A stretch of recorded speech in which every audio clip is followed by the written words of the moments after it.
नमस्कार, आप देख रहे हैं द फ्रंट। मैं हूं नवीन। 2 महीने के भीतर ही चीन से निकलकर कोरोना वायरस पूरी दुनिया में फैल गया। लगभग 1.5 लाख लोगों की जान ये ले चुका है।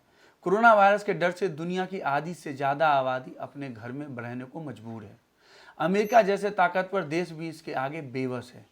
लेकिन बड़ा सवाल अब भी ये है कि ये महामारी खत्म कैसे होगा और कब होगा। कुछ दिन पहले अमेरिका के कोरोना वायरस टास्क फोर्स के डॉक्टर एंथनी फाउची ने कहा था कि इस बात की पूरी संभावना है कि कोरोना सीजनल फ्लू बन जाएगा। अब ऐसी ही बात साइंस मैगजीन में छपी हार्वर्ड यूनिवर्सिटी के रिसर्च में भी सामने आई है। इस रिसर्च में कहा गया है, जब तक कोरोना वायरस का कोई असरदार इलाज या वैक्सीन नहीं मिल जाता, तब तक इस महामारी को खत्म करना नामुमकिन है। इसके मुताबिक बिना वैक्सीन या असरदार इलाज के कोरोना सीजनल फ्लू बन सकता है और 2025 तक हर साल ये संक्रमण फैलने की संभावना है। कोरोना क्यों सीजनल फ्लू बन सकता है, इसके पीछे जो तर्क है, एक बार आपको उसको समझना चाहिए। आपको पहले कोविड-19 के बारे में थोड़ा बताता हूँ। कोविड-19 सार्स-कोव-2 नाम के कोरोना वायरस से फैलती है। कोरोना वायरस फैमिली में ही सार्स और मर्स जैसे वायरस भी होते हैं। 2002-3 और मर्स 2015 में फैल चुका है। इसी फैमिली में 2 ह्यूमन वायरस भी होते हैं। पहला HCOV-OC43 और दूसरा HCOV-HKU1। सार्स और मर्स जैसी महामारियों से जल्द ही छुटकारा मिल गया था, जबकि HCOV वायरस हर साल सर्दियों के मौसम में इंसानों को संक्रमित करता है। इसी वायरस की वजह से सर्दी के मौसम में भी आपको सर्दी जुकाम होता है। दरअसल किसी भी बीमारी से लड़ने के लिए इम्यून सिस्टम मददगार होता है। जिस इंसान का इम्यून सिस्टम जितना स्ट्रांग होता है, वह किसी भी बीमारी से उतना ही मजबूती से लड़ सकता है। हर साल इंसानों को सर्दी के मौसम में सर्दी जुकाम होता है। इसका मतलब है कि इस वायरस से लड़ने के लिए इंसानों की इम्यूनिटी शॉर्ट टर्म के लिए डेवलप होती है। यही वजह है कि हर साल हमें सर्दी और जुकाम होता है। इसी तरह से अलग सार्स-कोव-2 लड़ने के लिए इम्यूनिटी भी शॉर्ट टर्म के लिए ही होती है। वायरस हमारे जीवन का हिस्सा बन सकता है और हर साल लौट सकता है। यानी कोरोना वायरस के 2 सीजनल फ्लू बनने की संभावना बहुत ज़्यादा है।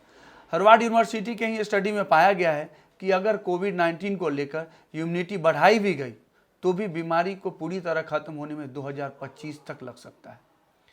हालांकि इस बात की संभावना भी कम है, क्योंकि अकेले दक्षिण कोरिया में ही 111 लोग जो कोरोना से ठीक हो गए थे, वो दोबारा संक्रमित हो गए थे। कोरोना से निपटने के लिए ज़्यादातर देशों में लॉकडाउन है और सोशल डिस्टेंसिंग अपना रहे हैं।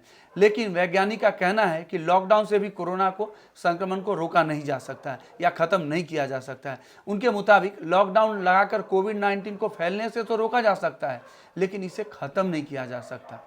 इसीलिए जब तक कोविड-19 का कोई असरदार इलाज या वैक्सीन नहीं आ जाता, तब तक इससे बचने का एकमात्र तरीका है सोशल डिस्टेंसिंग। हार्वर्ड यूनिवर्सिटी के रिसर्च से ऑर्थर स्टीफन किसलेर का मानना है कि कोविड-19 से बचने के लिए हमें कम से कम 2022 तक सोशल डिस्टेंसिंग बनानी ही होगी। टोटल लॉकडाउन नहीं, लेकिन 1.5 साल तक का कुछ प्रतिबंध जारी रख के लॉकडाउन जारी रखना होगा। अमेरिका के ही स्टेफन यूनिवर्सिटी के शोधकर्ता एरिन कहती है कि 1918 में जब स्पेन में फ्लू फैला था, तब अमेरिका कुछ शहरों में 3 से 8 सप्ताह तक पाबंदी लगाई थी। तब अमेरिका के कुछ शहरों में 3 से 8 सप्ताह तक लगी पाबंदी को अचानक हटा दिया गया था। इसका नतीजा ये हुआ था कि फ्लू कम समय में ही ज़्यादा शहरों में फैल गया था। स्पेनिश फ्लू में 50 करोड़ से ज़्यादा लोगों को संक्रमित हुए थे, जबकि 5 करोड़ लोगों की मौत हो गई थी।